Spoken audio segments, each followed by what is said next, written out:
ಮತ್ತಷ್ಟು ವಿಶೇಷವಾಗಿ ಆಚರಿಸಲಾಗುತ್ತೆ. ಹಾಗಾದ್ರೆ 9 ದಿನಗಳು 9 ವಿಶೇಷ ಬಣ್ಣಗಳನ್ನು ಧರಿಸುವ ಹಿಂದಿನ ವಿಶೇಷತೆ ಏನು ಅನ್ನೋದನ್ನ ನಾನು ಹೇಳ್ತೀನಿ. ಮೊದಲನೇ ದಿನವನ್ನ ಶೈಲಪುತ್ರಿಗೆ ಸಮರ್ಪಿಸಲಾಗಿದೆ. ಇದು ಪ್ರಕೃತಿಯನ್ನ ಸಂಕೇತಿಸುತ್ತದೆ ಮತ್ತು ಈ ದಿನದ ವಿಶೇಷ ಬಣ್ಣ ಹಳದಿ. ಈ ಬಣ್ಣವು ಸಂತೋಷ ಸಂಭ್ರಮದ ಪ್ರತೀಕವಾಗಿದೆ. ಎರಡನೇ ದಿನ ಬ್ರಹ್ಮಚಾರಿಣಿಗೆ ಸಮರ್ಪಿತವಾಗಿದೆ. ಈ ದಿನ ವಿಶೇಷವಾಗಿ ಹಸಿರು ಬಣ್ಣವನ್ನ ಧರಿಸಲಾಗುತ್ತೆ. ಹಸಿರು ಬಣ್ಣ ಆಧ್ಯಾತ್ಮಿಕ ಜ್ಞಾನದ ಸಂಕೇತ. ಹಣ್ಣಿನಲ್ಲಿ ಹೊತ್ತಿರುವ ದೇವಿ ಚಂದ್ರಗಂಡನಿಗೆ ಅರ್ಪಿಸಲಾಗಿದೆ. ಹೊಳಪು, ಸಂತೋಷ ಮತ್ತು ಶಕ್ತಿಯನ್ನು ಪ್ರತಿನಿಧಿಸಲು ಈ ದಿನ ಪ್ರತಿನಿಧಿಸುತ್ತದೆ. ಹಾಗಾಗಿ ಈ ದಿನ ಬಿಳಿ ಬಣ್ಣದ ಬಟ್ಟೆಯನ್ನ ಧರಿಸಬೇಕು. ಈ ದಿನವನ್ನ ದೇವಿ ಕಾತ್ಯಾಯನಿಗೆ ಅರ್ಪಿಸಲಾಗಿದೆ ಮತ್ತು ಈ ದಿನದ ಬಣ್ಣ ಕೆಂಪು. ಛಾಯೆಯು ಶತ್ರುಗಳ ಕಡೆಗೆ ದೇವಿಯ ಕೋಪವನ್ನ ಪ್ರತಿನಿಧಿಸುತ್ತದೆ.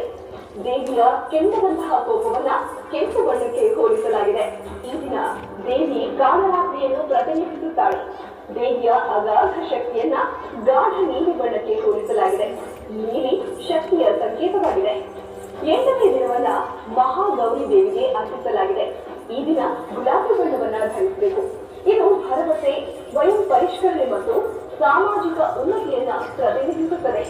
ನವರಾತ್ರಿಯ ಕೊನೆಯ ದಿನವನ್ನ ದೇವಿ ಸಿದ್ಧಿದಾತ್ರಿಗೆ ಅರ್ಪಿಸಲಾಗಿದೆ. ದೇವಿಯು ಜ್ಞಾನವನ್ನು ಆಶೀರ್ವದಿಸುತ್ತಾಳೆ ಮತ್ತು ಒಬ್ಬರ ನಿರೀಕ್ಷೆಯನ್ನು ಪೂರೈಸುತ್ತಾಳೆ. ಈ ದಿನ 7ನೇ ಬಣ್ಣದ್ದಾಗಿದ್ದು ಇದು ಆಕಾಂಕ್ಷೆ ಮತ್ತು ಶಕ್ತಿಯನ್ನು